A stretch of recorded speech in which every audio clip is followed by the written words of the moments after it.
reconocimiento electrocardiográfico básico y ritmo de colapso cardiovascular, la regla de 6 en 5 segundos, ¿no? Bien, reconocimiento de EKG básico, ¿no? ¿Qué tan importante para nosotros es saber electrocardiografía básica? Muy importante para todo el personal de salud, ¿no? Sin excepción alguna. Sobre todo a aquellas personas que cotidianamente se enfrentan en unidades de shock trauma, unidades críticas, como son las unidades intensivas, y sobre todo aquellos que también tienen contacto directo con aquellos tipos de pacientes que presentan algún tipo de enfermedad cardiovascular, ¿no? La electrocardiografía básica es uno de los instrumentos o los principales instrumentos con los cuales nosotros contamos para poder detectar o diagnosticar alguna anomalía que está sucediendo en el corazón, ¿no? Para hablar de electrocardiografía básica, de hecho, hay que saber un poquito con respecto a lo que es fisiología, anatomía del corazón. No voy a ahondar mucho en el tema, ¿no? Solamente vamos a tomar puntos básicos, ¿no? Con respecto a lo que es fisiología cardíaca, ¿no? Electrofisiología, hay que recordar que nosotros tenemos dos, ¿no? Nódulos eléctricos en el corazón. El principal es el nodo sinusal y el segundo el nodo auriculoventricular, ¿no? El nodo sinusal tiene o se ubica en la aurícula, generalmente en la aurícula derecha, y el nodo auriculoventricular por debajo de las aurículas entre los ventrículos. Anatómicamente, el corazón se divide siempre en dos. Existe una aurícula derecha, un ventrículo izquierdo, un ventrículo derecho, una aurícula izquierda y un ventrículo izquierdo, ¿no? Los cuatro, por si acaso, no son iguales, ¿no? Cada uno tiene una especificación muy especial, ¿no? Sobre todo el ventrículo izquierdo. El ventrículo izquierdo tiende a ser más grueso, de fibra muscular más espesa o se podría decir más robusto. ¿Por qué? Tiene su porqué, porque este es el encargado de bombear o expulsar la sangre que va a circular a través de todo el cuerpo, ¿no? Después de que llega el estímulo sinusal, el estímulo eléctrico, ¿no? A través del nodo sinusal, va a pasar al nodo auriculoventricular.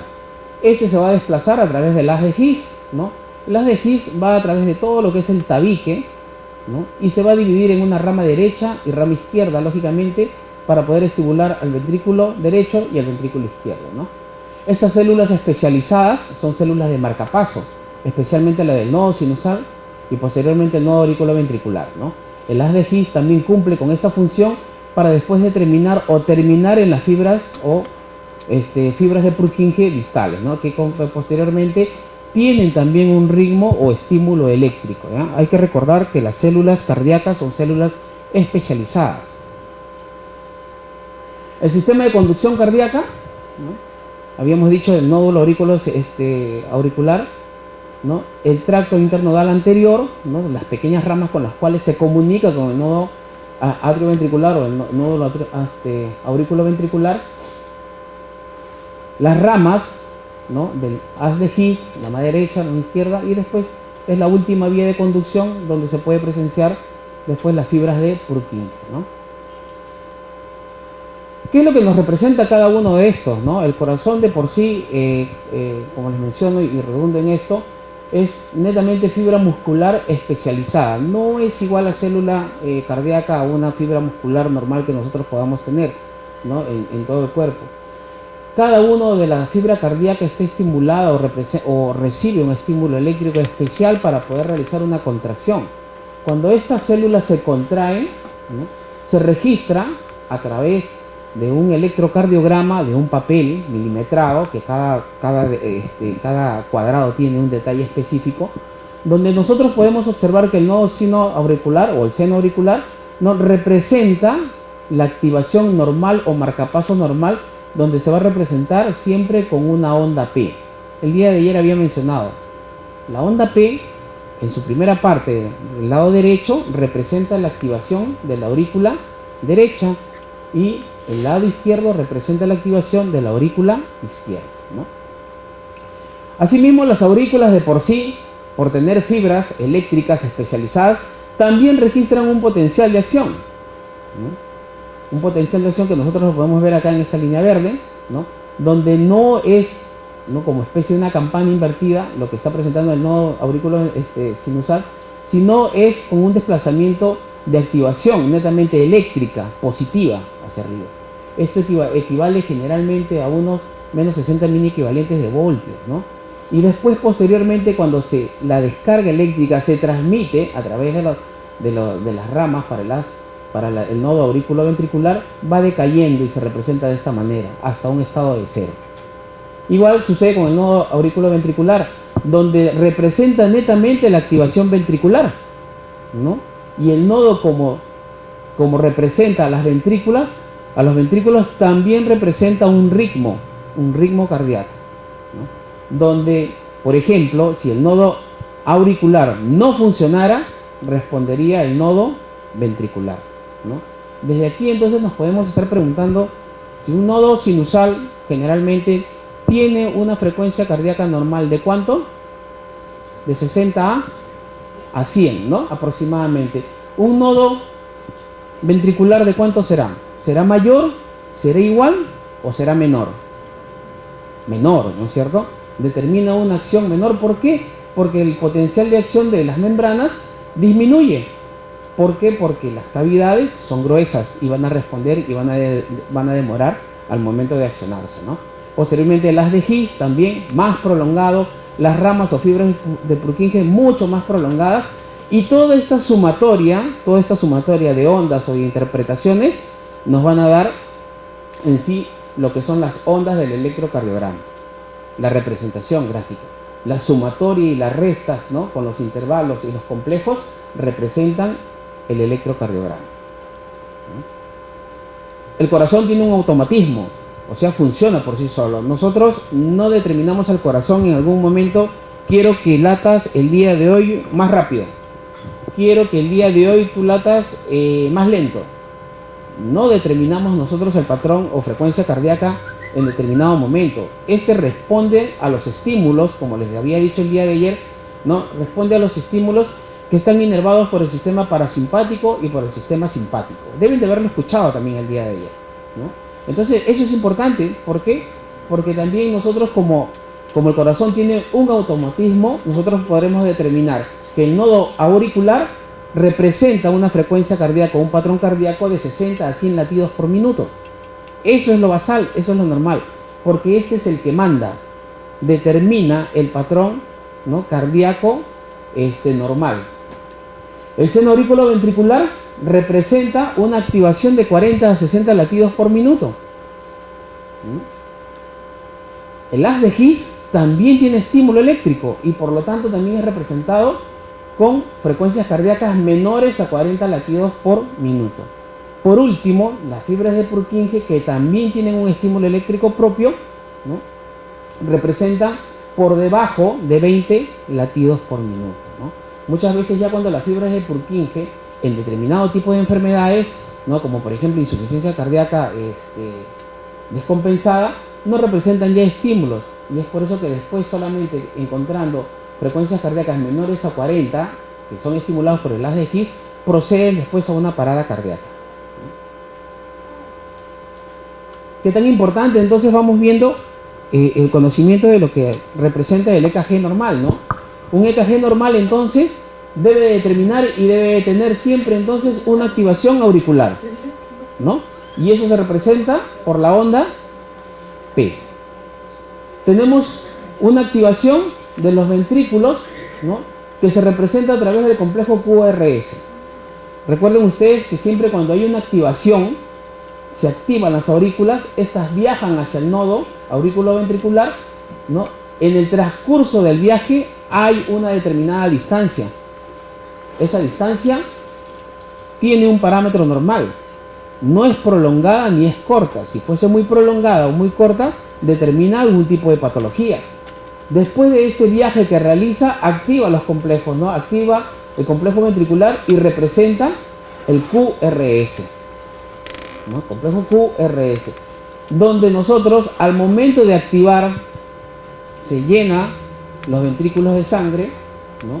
Entonces necesita cargarse de energía. Al momento de la descarga, donde se representa como la primera onda negativa en ese complejo, ¿no?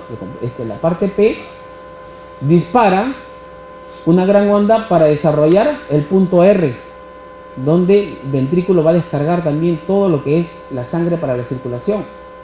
Después de culminado ese desplazamiento, hay una depresión donde nuevamente los ventrículos tienen que volver a recargarse, ¿no? Y esto se representa de esa manera, QRS, ¿no?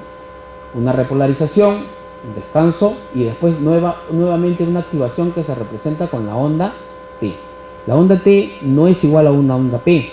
La onda T es más prolongada y es más aplanada que una onda P, ¿sí? La onda T representa una onda de recuperación, donde nuevamente todo el sistema se vuelve a recuperar para volver a activarse nuevamente desde el punto sinusal. Y esto es lo que nosotros nos representamos, ¿no? Latidos cardíacos normales, ¿no? Latidos cardíacos rápidos, cuando son mayores de 100, los latidos cardíacos lentos, cuando se representan con menores de 60, hay que tener mucho cuidado también a quienes se le toma el electrocardiógrafo, ¿no? Porque si de hecho nosotros tomamos un electrocardiógrafo a una persona que es atleta o deportista de por sí, de repente no vamos a encontrar un patrón cardíaco normal, sino por debajo de lo normal, que representa a los menos de 60 y es, entre comillas, normal para él, ¿sí? Y después los latidos cardíacos irregulares, ¿no? Que se van a representar de repente después por nodos ectópicos o por bloqueos persistentes, ¿no? Las derivaciones del EKG, concepto, puntos de contacto entre el electrocardiógrafo y la superficie del paciente, por donde se captan los potenciales eléctricos generados por el corazón.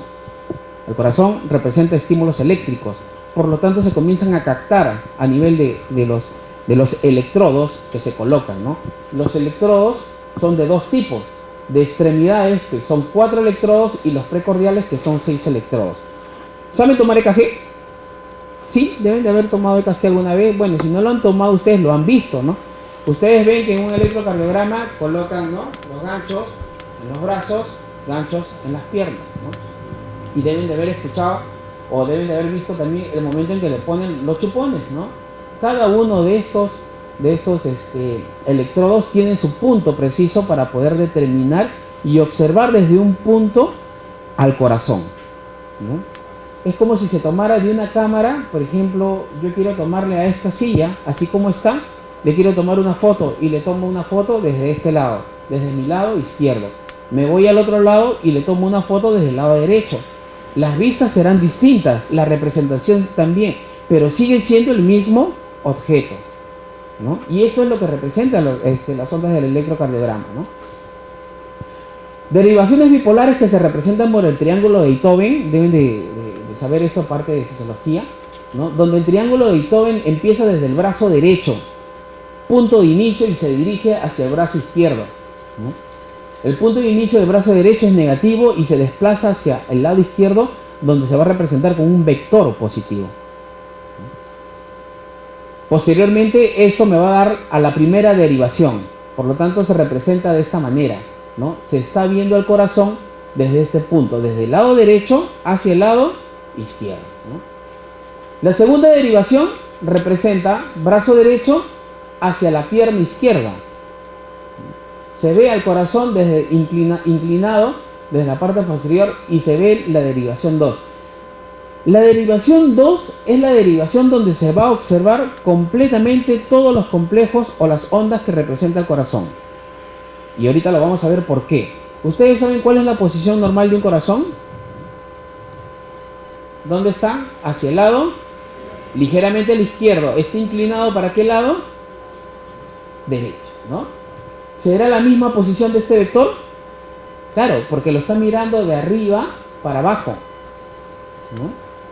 Si yo tuviese una cámara fotográfica, entonces describiría todo el paso de este vector desde esta posición, ¿no?, con respecto desde el punto inicial, desde la aurícula hasta el ventrículo izquierdo. Aurícula derecha y ventrículo izquierdo, ¿no?